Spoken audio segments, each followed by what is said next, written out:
Hey YouTube, so today we have very appropriately a perfect example of a dog that might struggle with calmness. And we know that some of your dogs at home, they're not going to be naturally into calmness. It's going to be a difficult sell for them. It's going to be a bit of a persuasive skill. You being persuasive, them being receptive. Actually, calmness is not something that Nifty has found easy. And so what we thought we'd do is share with you what would be our top strategies for, and the strategies that we're going to be implementing with Nifty over the next couple of weeks to really cement calmness and grow calmness as really an emotion that she wants to spend time in.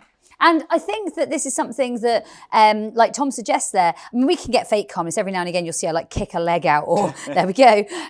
This is something that we need to spend time in and we need to grow. This is not something that might happen just immediately. This is not something that just appears or not something that happens overnight. This is something that we grow and it is something we build. And we thought it'd be appropriate to show you that actually we don't just have it straight away. Actually, this is something that we develop and we work on and we see, just generally blossom. And so the first tip that we've got for you is what they rehearse, they become. What emotions they spend time in, they're likely to experience those emotions more. So the first thing we're going to do with Nifty is actually look at her overall lifestyle. Is there a reason that Nifty thinks that calmness isn't the way to be? Is it, important that she's not calm because actually exciting things are happening all the time? Maybe we need to tweak her lifestyle a little bit. Maybe we need to remove some things. Maybe we need to add some things in so that she spends more time in calmness. And, this might be one of the ways that we do that, actually her being anchored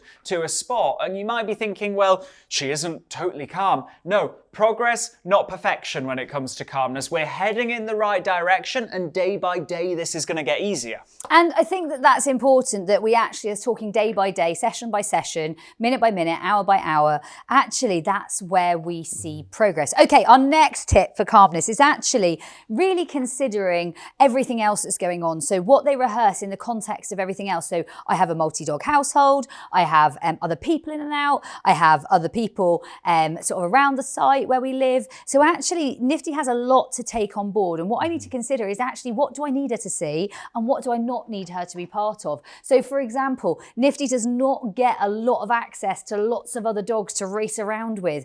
And we start to consider in calmness how she is spending her 24/7 within what I already do. So think of your lifestyle plus their lifestyle and actually what might work hand in hand together. Absolutely. Third tip is anchoring them a little bit. So what we mean by that is if Nifty's kind of on this bed and contained on this bed and having a drink at this second, right on cue, then actually she's more likely to be calm because she's still. And that might look like a bed for your dog, but let's say every time your dog goes into the garden, they do crazy zoomies around the garden and they burst through the door. Well, what that's going to do is promote excitement, promote high arousal and reduce calmness. How about we pop them on lead to go through the door to the back garden? How about they spend the first 5 minutes that they're in the garden on lead so that they can go to the toilet and then we calmly let them off and maybe we chuck some of their daily food allowance on the ground so they're immediately employed in scenting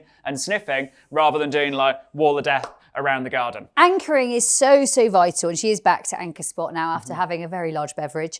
I think that the anchoring is something that we just need to consider as a way of kind of grounding, a way of having our dogs where they really need to be. But also for her, it kind of gives me a way of communicating with her exactly what I do want because it's very easy to find all of the things I don't want. It's very easy to find, or for her to find things to do that I'm not a fan of.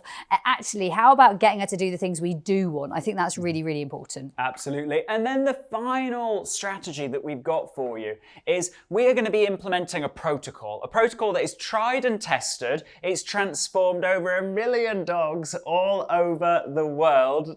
Over 1 million owners have actually watched this teaching and implemented this teaching, and it really does work. And that is the calmness wheel. Now, below this video, you are going to see a link in the description. You're going to click that link, and it's going going to take you to the Calmness Wheel teaching. It's one of our YouTube episodes, and this is the reason why you need to subscribe to the YouTube channel, because every week we're going to be tackling a different struggle, different learning, a different strategy, and that's going to move you towards your dog owning dream. So leave us a comment below this video of what you'd like us to tackle next. Absolutely, guys, know that calmness is something that grows. It's king. This is something that we will grow. She will learn. She has never been this still. This is a very still Nifty, and it's working. It's got a long way to go, and like Tom said, it's working. So most of all, we feel we've got the secret. Yeah. We want to share it with you because we feel you might like this secret. We feel like Nifty is making progress, and at the same time, this is something you can share worldwide as well. So share it with your friends, share it with your family, share it with any other dog lovers that you know. And hit the link in the description to head to the next bit of teaching. Remember, game changers, whatever the dog owning struggle, there's a game for that. If you haven't already, remember to subscribe to our channel. And check out our new 25-day online dog training challenge. Watch the videos, play the games, transform your dog owning struggles. As a loyal YouTube subscriber, you can get a 70% discount through the link in the description below. And if you haven't already, subscribe to the #1 most transformational dog training podcast on iTunes and Spotify, the Sexier Than a Squirrel podcast. And remember to follow us on Facebook and Instagram for more live teaching, video content and free training using the links in the description.